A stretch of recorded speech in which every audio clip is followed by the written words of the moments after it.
जय हिंद। कल शिक्षक दिवस है और यह शिक्षक दिवस भारत के दूसरे राष्ट्रपति सर्वपल्ली राधाकृष्णन के याद में मनाया जाता है। राधाकृष्णन ने शिक्षकों के सम्मान में अपने बर्थडे को शिक्षक दिवस के रूप में मनाने का अनुरोध किया था। तब से हर एक साल 5 सितंबर को शिक्षक दिवस मनाया जाता है। कुछ महीने पहले मेरे मन में एक विचार आया कि शिक्षक दिवस के लिए प्रभावशाली शिक्षण आदर्शवाद के 100 कारक को ढूंढा जाए और विचार लंबे समय के प्रयास के बाद ये 100 कारक को मैंने ढूंढा है और यह 100 कारक स्वर्गीय राधा कृष्णन जी के लिए मेरे तरफ से सच्ची श्रद्धांजलि होगी। एक कौन से 100 कारक हैं जो शिक्षक अपने जीवन में अपना करके स्वर्गीय राधा कृष्णन के प्रति सच्ची श्रद्धांजलि दे सकता है? तो आइए पूरे हिंदुस्तान के शिक्षक इन 100 गुण धर्मों को अपना करके पूरे भारत को विश्व गुरु बना सकता है। और ये 100 कौन से गुण धर्म हैं जिसे अपना करके पूरे हिंदुस्तान के सर को पूरी दुनिया में सबसे आगे किया जा सकता है? तो वह 100 गुण धर्म क्या है? पहला मैंने लिखा है प्रभावशाली व्यक्तित्व। शिक्षकों का व्यक्तित्व प्रभावशाली होना चाहिए। जब प्रभावशाली व्यक्तित्व होगा तो वह शिक्षक के साथ साथ समाज को भी प्रभावित करेगा, समाज और विद्यार्थी को भी अपनी ओर आकृष्ट करेगा। व्यक्तित्व आकृति, व्यक्ति में जो खास गुण होता है वो आपके आकृति यानी व्यक्तित्व रूपी आकृति जो है उसमें भी दिखना चाहिए। आशावादिता, हमेशा आशावादी विचार रखे। इससे क्या होगा कि बच्चों के मन में आशावाद का गुण को आप संचार कर पाएंगे, आशावाद के गुण को उसके अंदर ला पाएंगे। संयम होना चाहिए। संयमित जीवन जीने से आपके विचार हमेशा आपके सकारात्मक दिशा में बढ़ने को हमेशा एनर्जी देगा। उत्साह होना चाहिए। बच्चों में हमेशा उत्साह का भाव पैदा करना चाहिए क्योंकि उत्साही बालक आगे कुछ करने के लिए हौसले जुटा पाएगा। मानसिकता अच्छी होनी चाहिए। मन में हमेशा नकारात्मक मानसिकता का जगह नहीं रखें क्योंकि ये आपके लिए अभिशाप होगा। शुभचिंतक बने। जब आप शुभचिंतक बनेंगे तो आपके पढ़ाए हुए बच्चे भी समाज में हर एक लोगों के लिए शुभचिंतक बनेंगे। सहानुभूति रखें। सहानुभूति का भाव रखेंगे तो बच्चों को भी सहानुभूति का पाठ पढ़ा पाएंगे। जीवन शक्ति, शिक्षक भाइयों आप अपने स्वास्थ्य का भी भली अच्छी ढंग से ध्यान रखें क्योंकि आपका स्वास्थ्य जब अच्छा होगा तो आप सही ढंग से बच्चों को भी स्वास्थ्य के बारे में जानकारी देंगे। और विद्वता होना चाहिए। पढ़ाने के लिए ज्ञान का होना बहुत जरूरी है। ज्ञान जुटाने के लिए आप सदैव लगन रखें। नेतृत्व की क्षमता होना चाहिए। जब नेतृत्व की क्षमता होगी तो क्योंकि शिक्षक जो होता है समाज का नेतृत्व करता होता है। जब आपके अंदर नेतृत्व करने की क्षमता होगी तो आप अपने बच्चों को भी नेतृत्व का पाठ पढ़ा पाएंगे। अच्छा स्वर होना चाहिए। स्वर जब अच्छा रहेगा तो आप जिस पाठ को पढ़ाएंगे बच्चे भली भांति आपकी आवाज को समझ पाएंगे। विनोद प्रियता होना चाहिए।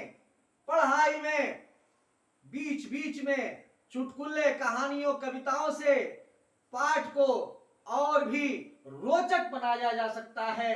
छात्रों के प्रति मैत्रीपूर्ण दृष्टि रखिए ताकि बच्चे आपसे कोई समस्या आने पर सही ढंग से पूछ पाए, ताकि आप उसकी समस्या का निदान कर सके। बाल मनोविज्ञान का ज्ञान होना चाहिए कि बच्चे अभी पढ़ाई में वो क्या चाहता है।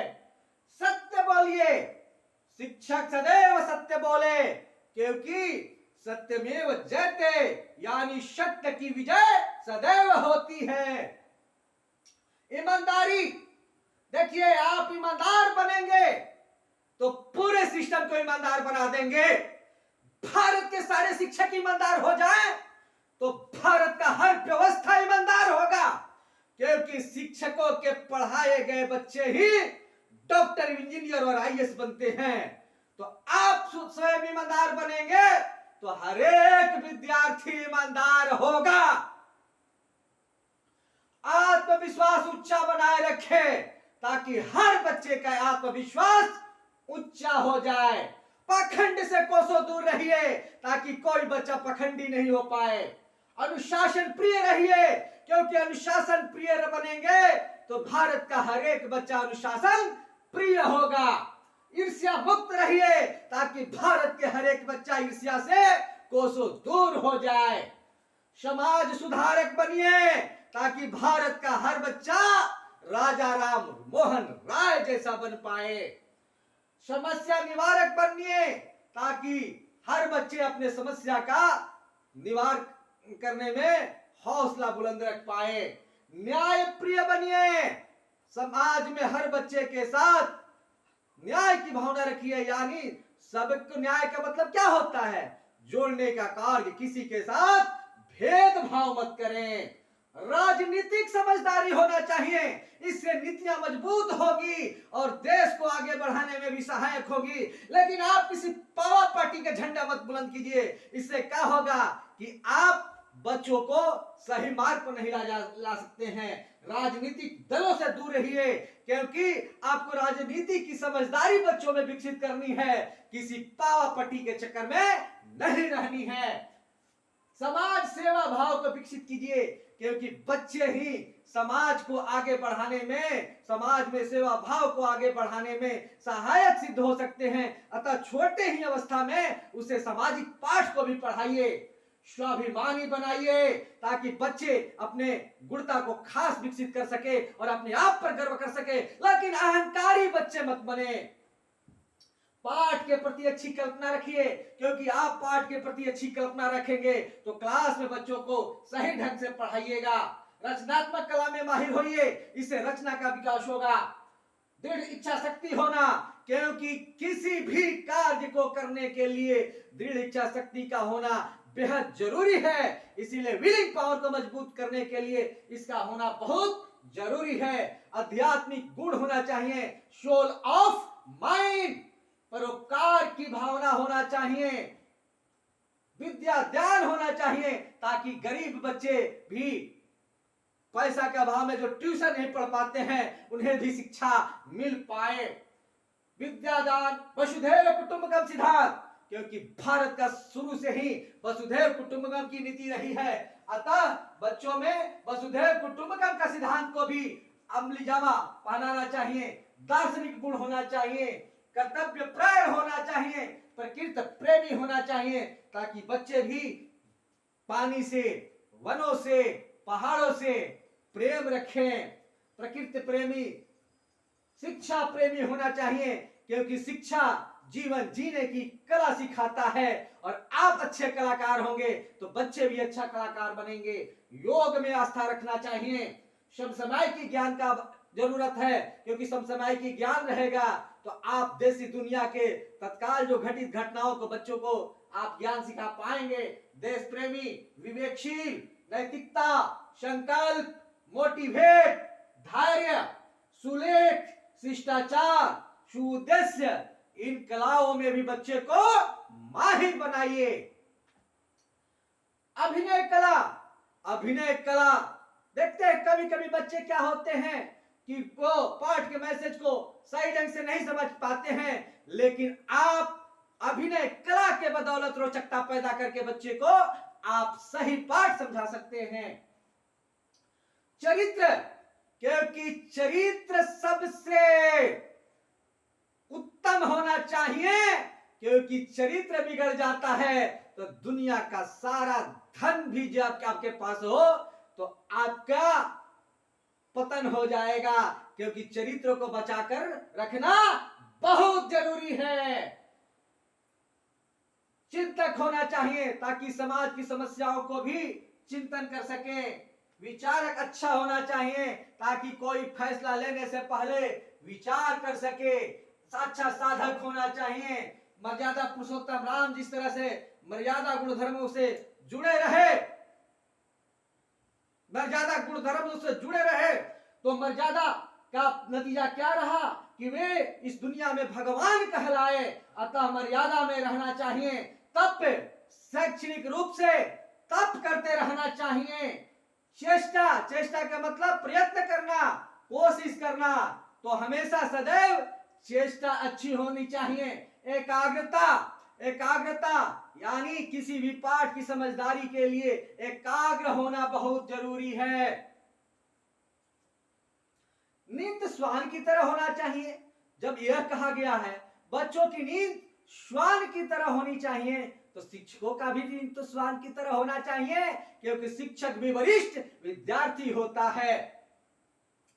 मूल्यांकन, कॉपी जांच करते समय सही ढंग से मूल्यांकन करें। बच्चों को निडर बनाएं, स्वावलंबन का भाव पैदा करें, संस्कार उत्तम दें, उदारता होनी चाहिए, क्षमाशीलता होना चाहिए, सर्वधर्म समभाव होना चाहिए, समाज में समरसता लाने का गुणधर्म होना चाहिए, त्याग होना चाहिए समाज के लिए।